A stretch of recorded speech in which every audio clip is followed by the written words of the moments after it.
seule fréquence. 89.1 FM, la fréquence de la vérité. Oui, bonjour. Nous sommes ensemble pour être face à la parole de Dieu. Je me présente, pasteur Jean-Claude de la France et animateur aussi des émissions Écho de la vérité qui sont souvent diffusées sur Radio La Grâce. Ce matin, j'aimerais que nous abordions la parole de Dieu, que nous allions dans un passage bien connu. Et je vous invite à consulter, à ouvrir votre Bible. Nous allons aller dans l'Évangile selon Jean, chapitre 3. Et nous allons regarder les 3 premiers versets. Si vous êtes là, je donne lecture. Donc Jean 3, verset 1. Mais il y eut un homme d'entre les pharisiens nommé Nicodème, un chef des Juifs, qui vint, lui, auprès de Jésus de nuit, et lui dit : Rabbi, nous savons que tu es un docteur venu de Dieu, car personne ne peut faire ces miracles que tu fais, si Dieu n'est avec lui. Jésus lui répondit : en vérité, je te le dis, si un homme ne naît de nouveau, il ne peut voir le royaume de Dieu. Et c'est ici la parole de Dieu. Je suis tout à fait conscient que ce passage est un passage très connu. Vous pouvez probablement citer vous-même des versets entiers, des passages entiers de ce chapitre. Et la question se pose, pourquoi aborder un passage, un texte qui peut sembler un peu le b.a.-ba pour les petits bébés spirituels? Et la raison principale, il y en a d'autres, mais la raison principale pour regarder un tel texte, c'est que à travers mes voyages, mes contacts, je m'aperçois que dans l'Église en général, dans la chrétienté, il y a énormément de confusion. La confusion vient de ce que on est face à des tas de messages. Comment est-ce qu'on peut parvenir à Dieu? Comment est-ce qu'on peut savoir si on est chrétien? Et ce que j'entends bien souvent n'a aucun fondement dans la parole de Dieu. Et donc, si on revient aux paroles mêmes de Jésus, on a quelque chance de pouvoir être enseigné, éclairé et amené dans le droit chemin. C'est un peu pour cela, parce qu'il faut le dire, aujourd'hui, de même qu'il y a énormément de gens dans la société qui profitent des autres, dans les milieux religieux, c'est hélas la même situation. Et donc, aujourd'hui, nous voulons regarder une question qui est très personnelle, qui est très directe. Êtes-vous né de nouveau? Alors, vous allez me dire, mais oui, je pense que je le suis, mais la chose importante, c'est d'avoir cette assurance. Est-ce que vous êtes véritablement né de nouveau? Parce que vous, comme moi, vous savez que il y a beaucoup de gens qui sont même persuadés d'être nés de nouveau. Mais vous regardez la vie, vous regardez aussi la base, le fondement sur lequel ils se fondent, et vous commencez à vous poser des questions, à dire mais les choses ne vont pas vraiment dans le sens que j'attends. Donc c'est un peu dans ce sens que nous voulons nous pencher sur ces paroles de Jésus. Si un homme ne naît de nouveau, il ne peut même pas voir le royaume de Dieu. Et Jésus utilise des mots qui sont bien précis, des mots qu'il nous faut prendre en compte. Et la première chose que nous voulons voir, c'est naître. Il parle d'une naissance, il parle de naître de nouveau. Et vous allez me dire, c'est un peu étrange de lire ces mots, parce que ces mots apparaissent dans un entretien qu'il a avec un homme qui est adulte, et il parle de naissance. Un homme adulte, c'est peut-être même, on ne sait pas vraiment, un homme d'un certain âge. En tout cas, c'est un homme très religieux, et c'est même un expert des Écritures, on pourrait dire, un pharisien. C'est l'homme qui connaît tous les détails, toutes les finesses de la religion juive. Il est indiqué qu'il est le docteur en Israël, celui vers qui on porte les regards quand il y a des questions. Et Jésus lui parle de naissance. Donc on est vraiment en droit de pouvoir d'être étonné, n'est-ce pas? Mais quand Nicodème vient et qu'il s'adresse à Jésus, Jésus a détecté dans les paroles de cet homme, il a détecté que bien que cet homme utilise un langage spirituel, religieux, en fait, Nicodème n'a rien compris de ce que Dieu fait. Il se base surtout sur ce que les hommes font. Il est venu, en fait, dire au Seigneur, on peut parler de cela pendant un moment. Nicodème, on se demande, est-ce qu'il est venu chercher le salut auprès de Jésus? Alors Jean nous dit, non, Nicodème ne vient pas chercher le salut, ne vient pas poser des questions au sujet du salut auprès de Jésus. Pourquoi? Il est pharisien. Et un pharisien est persuadé qu'il possède déjà le salut. Non, en fait, qu'est-ce qui se passe ici? Nicodème fait partie donc un membre de ce parti religieux, de cette dénomination, on dirait aujourd'hui, les pharisiens, et ils avaient, il faut le dire quand même, à cœur la parole de Dieu, mais aussi, ils voulaient la gloire d'Israël, le peuple de Dieu. Or, le peuple de Dieu, à l'époque, était sous la botte romaine, on dira, sous occupation romaine, et ces pharisiens n'avaient pas la force, la puissance pour se défaire des Romains. Et donc, Nicodème est en train de marcher dans les rues de Jérusalem, on peut imaginer, et il y a ce poids sur son esprit. Et puis, il passe par un endroit où il y a un jeune enseignant, un jeune rabbi, il a 30 ans à peu près, qui non seulement enseigne bien, mais fait des miracles. Et pour un juif, miracle, c'est puissance, n'est-ce pas?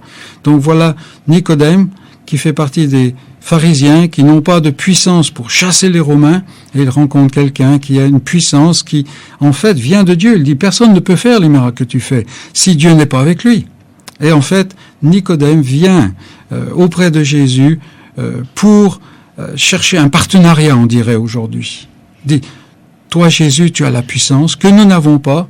Nous, par contre, on sait comment manœuvrer les choses au niveau politique, au niveau des choses de l'État.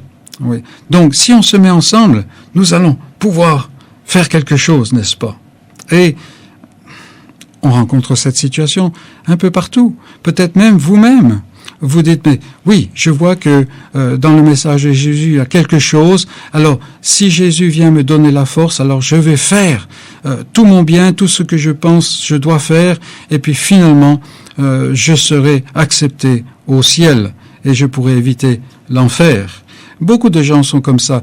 C'est la même démarche que celle de Nicodème. Donc, il vient voir le Seigneur et il parle au Seigneur parce qu'il a vu la puissance du Seigneur.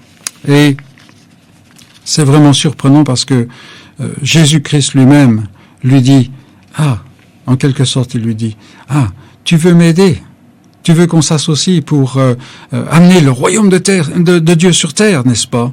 Mais c'est tout à fait impossible, mon ami, parce que tu n'existes même pas. C'est ce qu'il dit, c'est ce que le Seigneur dit quand il dit, mais il faut naître de nouveau. Naître de nouveau. Donc, pourquoi est-ce qu'un homme comme Nicodème a besoin de naître nouveau? Pourquoi est-ce que Nicodème, en fait, n'existe pas d'une manière spirituelle, qu'il ne peut même pas voir le royaume de Dieu? Et c'est là que nous devons nous pencher sur un aspect, je dirais, qui est plus négatif, qui fait un peu peur, qui fait beaucoup peur, d'ailleurs, souvent dans les milieux religieux. C'est la mort dans le péché. Alors vous allez me dire, ça n'est pas vraiment très plaisant de parler de cela. Mais quand on se penche sur la parole de Dieu, on s'aperçoit que la bonne nouvelle, l'évangile, bonne nouvelle du salut en Jésus-Christ commence par une mauvaise nouvelle. Il est sauveur. Et comment est-ce que quelqu'un peut sauver un autre qui n'est pas perdu? La mort dans le péché. Là encore, c'est quelque chose, c'est un mot, c'est une expression qu'on utilise quand même parmi les milieux religieux et qui, de par cela, perd une bonne partie de sa force. De quoi est-ce qu'il s'agit? Qu'est-ce que c'est qu'être mort dans le péché? Parce que celui qui vit n'a pas besoin de naître, n'est-ce pas? Donc si nous avons besoin de naître pour voir le royaume de Dieu, cela veut dire que nous sommes morts. Et la parole de Dieu est unanime tout au long à dire que nous sommes morts dans le péché, en raison du péché. C'est quelque chose qui peut sembler de base, n'est-ce pas? Mais qu'est-ce que être mort dans le péché signifie? Pour commencer, ça n'est pas une mort physique. Vous êtes en train de m'écouter et vous êtes tout à fait vivant. Vous vaquez à vos occupations alors que vous m'écoutez.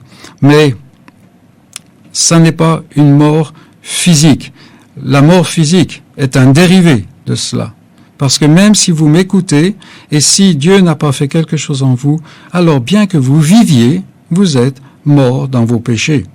Cela ne signifie pas non plus que vous avez commis des actes coupables, terribles, horribles, que vous êtes un criminel hors pair, non, et que cela vous a ôté la vie. Non, le péché, en premier lieu, n'a rien à faire avec les actes en tant que tels. Mais c'est plutôt un état, un statut, on pourrait dire. Est-ce que je suis pécheur? C'est la question, n'est-ce pas? Plutôt que est-ce que je commets des péchés? Et un arbre, on appelle un arbre par un nom particulier et tel autre arbre par un autre nom. Pourquoi? Parce que il donne un fruit qui manifeste la nature de l'arbre. Par nature, vous et moi, c'est-à-dire comme nous sommes nés dans ce monde, avant de faire quoi que ce soit, nous sommes en fait partie de cette race de péché. Et c'est à cause de ce péché, de cette nature de péché que nous avons, que nous commettons des actes qui sont répréhensibles. Cette nature de péché, aujourd'hui, beaucoup de gens disent « Oh, mais ça c'est quelque chose du passé ». Réfléchissons un moment. Notre humanité est dans le péché, c'est-à-dire que notre nature est égoïste et égocentrique, et donc, en résultat, rebelle. Dans notre race, nous nous sommes rebellés contre Dieu. Dieu avait dit quelque chose, mais il dit non, je vais faire ce que je veux. Et c'est ce côté égocentrique, on le voit partout dans la vie, n'est-ce pas? Nous dressons instinctivement le poing contre notre Créateur et nous lui disputons son droit de régner sur nous, non pas ce qu'il veut, mais ce que nous voulons, ce que je veux. Voilà, c'est cela en fait l'état de péché, et c'est cela qui nous condamne devant Dieu, parce que nous sommes ses créatures. Vous allez peut-être me dire, bon, ça n'est pas mon cas, parce que moi en fait, je cherche Dieu. Je fais des efforts pour essayer de lui plaire. Je voudrais bien appartenir à son peuple. Donc je ne suis pas dans ce schéma. Et je ne doute pas de ce que vous dites. C'est à vous de le savoir. Mais en fait, les désirs que vous avez ne sont pas votre nature. C'est-à-dire ce que vous avez amené dans le monde par vous-même à votre naissance. Non, ce sont des désirs, et ce sont des désirs de quelqu'un qui en fait ne se tourne pas vers Dieu véritablement, tel qu'il est. Comment est-ce qu'on peut le savoir? On se pose une question toute simple. Que se passe-t-il quand Dieu interdit quelque chose que pourtant vous voulez faire? Eh bien, il y a ressentiment, et on se détourne de Dieu à ce moment-là, n'est-ce pas?